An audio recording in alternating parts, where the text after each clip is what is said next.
In this video, I am going to break down Sam Altman's latest essay on the future of AI, his predictions for AGI, and exactly how this is going to impact the investment due diligence space, expert networks, and investment firms overall. So if you are struggling to keep up with all that latest AI news, I'm going to save you time. I'm going to break down how it's relevant specifically to you. For those of you who don't know me, I'm James Green. I'm the founder and CEO of Inflection Teams. We've been in the investment due diligence space since 2019, building AI workflows and human-in-the-loop processes. And so some of our clients include the biggest expert networks in the world, as well as unicorns in the finance space and the tech space as well. The first is an article that came out on February 10th, 2025, which is an essay from Sam Altman. It's called 3 Observations. It's overviewing largely his forecasts and his thoughts on AGI and what AGI means to OpenAI and its relevance to their partnership with Microsoft. But the areas that are particularly interesting and that is related to the investment space. The first one, AGI is a weakly defined term, but generally speaking, we mean it to be a system that can tackle increasingly complex problems at human levels in many fields. How is that relevant? What is AGI in investment due diligence? Well, right now, huge corpuses and data sets of unstructured data can't efficiently be synthesized, analyzed by humans, right? It takes a very, very long time to do.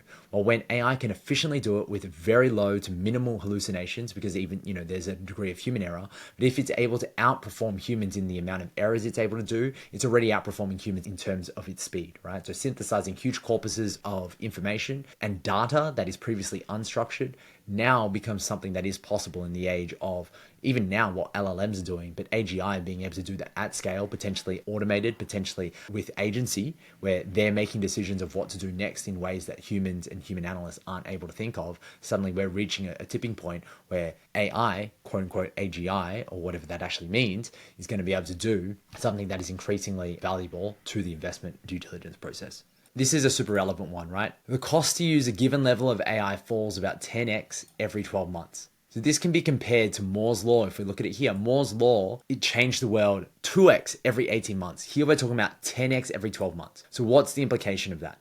Well, the first thing is when AI is starting to get democratized, the access to intelligence or the marginal cost of intelligence is approaching zero, to quote Sam Altman. What that means is that smaller funds will suddenly be able to compete with big funds if everybody has access to the same intelligence. So how does this change expert networks? Well, there's a huge opportunity for expert networks to then start to bundle the human in the loop process. If expert networks essentially have access already to a lot of the human expertise and the SME expertise, being able to couple that with AI tools, which essentially approaches zero in terms of their cost, being able to augment that intelligence, augment that experience suddenly becomes a really valuable proposition, because that is net positive to the customers of expert networks, which are the PE funds, are the hedge funds, the investors in general. So that's the first thing. The second thing that comes up here is this quote. We are now starting to roll out AI agents, which will eventually feel like virtual coworkers. This is an incredibly important statement. We already know 2025 is going to be the year of the agents. Everybody's talking about that. It's a little bit cliche, so I'm not going to go into it. But really breaking down, what is virtual coworkers? What could the potential implications on investment due diligence? The preparatory tasks are related to expert calls in terms of gathering data, gathering information, doing preliminary research. If you haven't checked out my video already on deep research and how that can be used in preparing for an expert call to not start from zero, that's an example of an agent doing that work. We're really breaking down here is the workflow for any person in an investment firm, whether it's an analyst, whether it's someone senior, whether it's a principal.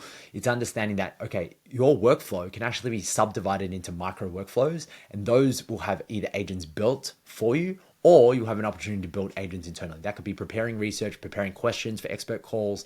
That could be analyzing expert calls. That could be pulling insights from expert calls. That could be, going ahead and, taking unstructured data and putting it in a structured format. That could be taking insights, putting them into a pitch deck. There's a number of different facets here, but it's really important to understand that virtual coworkers are coming. So breaking down your workflows into what are the tasks that quote unquote could be delegated to virtual coworkers will put you ahead of the pack. So that's the next quote that was really relevant. So the next quote is, the world will not change all at once. It never does. Life will go on mostly the same in the short run, and people in 2025 will mostly spend their time in the same way they did in 2024. Well, what we're really understanding here is it is the exponential, but it's at the early stages of the exponential. So if you think about the exponential curve, at the very early stages, you can't see a lot of movement.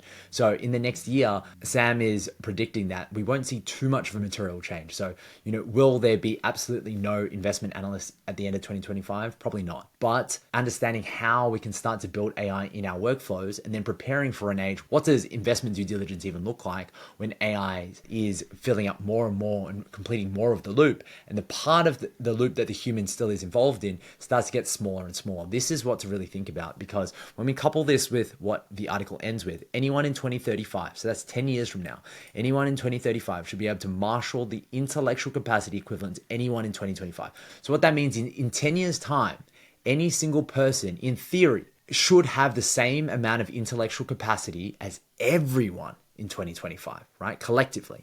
So if you read the next line, everyone should have access to unlimited genius to direct however they can imagine.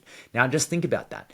If intelligence is no longer a point of difference, if access or ability to synthesize public information is no longer a point of difference, i.e., do you have a smarter analyst than your competitors? Do your analysts work harder? Are your analysts able to be smarter in terms of their decision making, of how they actually synthesize, the public information they can find on the internet, right? All of that differentiation and competitive advantage will start to be eroded if we're betting on the arrow of progress that Sam Altman is predicting. What does that mean? And for me, the takeaways are twofold. Number one is having access to proprietary qualitative data. Now that might sound somewhat cliche because we've heard that before. It's data, like data is the new oil, having access to data. But it's really important to understand that how we use the data is important, because as you're seeing from deep research, if you haven't checked out the video, you can check it out, or you can just use it yourself. Deep research is able to use an O3 reasoning model. What happens with an O5 reasoning model? What happens with an O10 reasoning model, where it is becoming a smarter and smarter investment analyst, but in terms of what it's going through as its context becomes the point of difference. So it's not just, it can go scour the web and search the internet better than anybody else and find the equivalent of the needles in the haystacks or the diamonds in the rough on the internet. But it's actually, what if where it's looking is a private repository of information? What if you are searching a database of expert calls that nobody else has? What if you have interviews with SMEs that nobody else has? What if you are able to get access, have meetings, have deal memos, have a huge body of work that is able to inform the AI to actually make a decision and reason through the logic of what has worked, what has not worked, what are the opportunities that are presented? That's something that becomes your point of difference. So that's the first takeaway for me. The secondary takeaway here is just having the data isn't enough. It's actually making the right decision of how you're going to use it, right? And so what I just explained there, that's just based on my observations of what is happening in 2025. That might not be true by the second half of 2025 or next month in 2025, let alone in 2035, right? But you see the cliche not playing out in a blanket rule, because you see Bloomberg trying to train their own GPT and that not being as effective. Bloomberg having the most access to financial data, most is not as effective or as quote unquote intelligent as some of the new models that are coming out now, even though Bloomberg had a huge head start on data.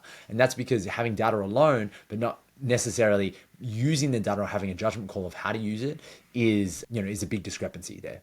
My takeaways for the investment due diligence space is threefold. So number one is there's going to be a trend towards high level matchmaking. So what that means is if the GPT-5, GPT-10, as these models get smarter and smarter, as their knowledge base expands more, then we're going to start to see a decreasing premium in the market for general experts, because you can see the baseline level of intelligence of these models that become instantaneous, that are a hell of a lot cheaper than paying $500 plus per hour for an expert call. You can see a lot of that differentiation eroding. So the higher level matchmaking becomes, there's a premium now placed on the really, really niche experts with deep granular insights, maybe from 20 years in the industry or working in a very niche position that not a lot of other people have, or there's not a lot of public information that LLMs could be trained on to understand those things. Suddenly there's a much higher premium on those. You would even add an additional premium on that, because not only are you going to get access to, in that moment,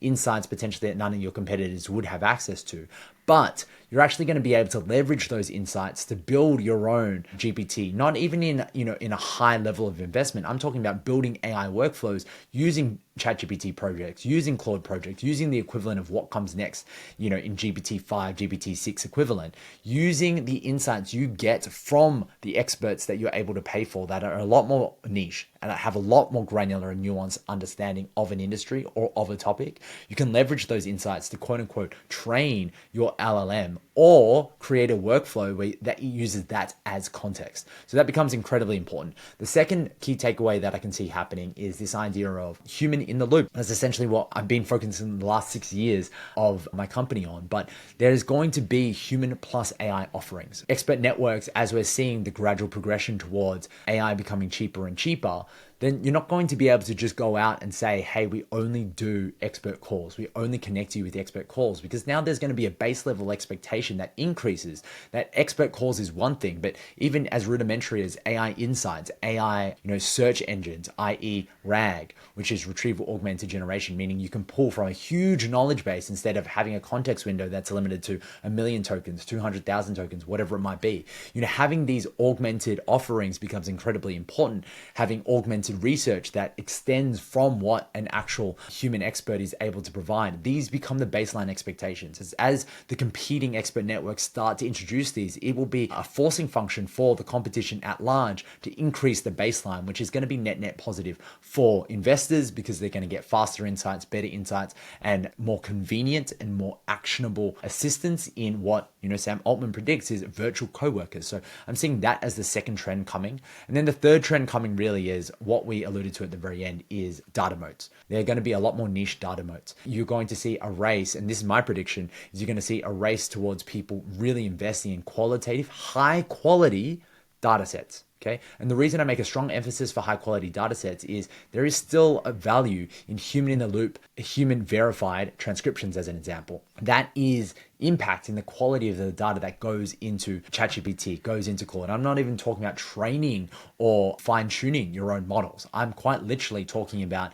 uploading transcripts as context into projects, as context into ChatGPT. If there's errors in the transcripts, there's errors in the output, right? And so it's as simple as that. The data mode is going to be two-pronged, right? Number one is getting access to a lot more qualitative data or proprietary data, whether that is through data partnerships, whether that is through paying more experts, whether that is being very aggressive and thinking about the second, third order effects of a certain industry and investing in those and finding those experts now, potentially creating exclusive contracts with them. So how are people therefore contributing to becoming a data mode? And then the secondary one there is the cleanliness, is the fidelity of the actual data that you are creating into your data set. So that is a breakdown. It's an exciting space. There is new things coming out every single week. I will keep you posted with the latest AI news and how it can affect investment due diligence. If you're interested in what we do, head to Inflection AI, inflection.ai, that's inflection with an X. Check out what we do. Inflection Transcribe is our current service offering where we build human in the loop offerings for some of the biggest enterprises in the finance space, as well as expert networks. Hit subscribe if you haven't subscribed yet, and I'll see you on the next video.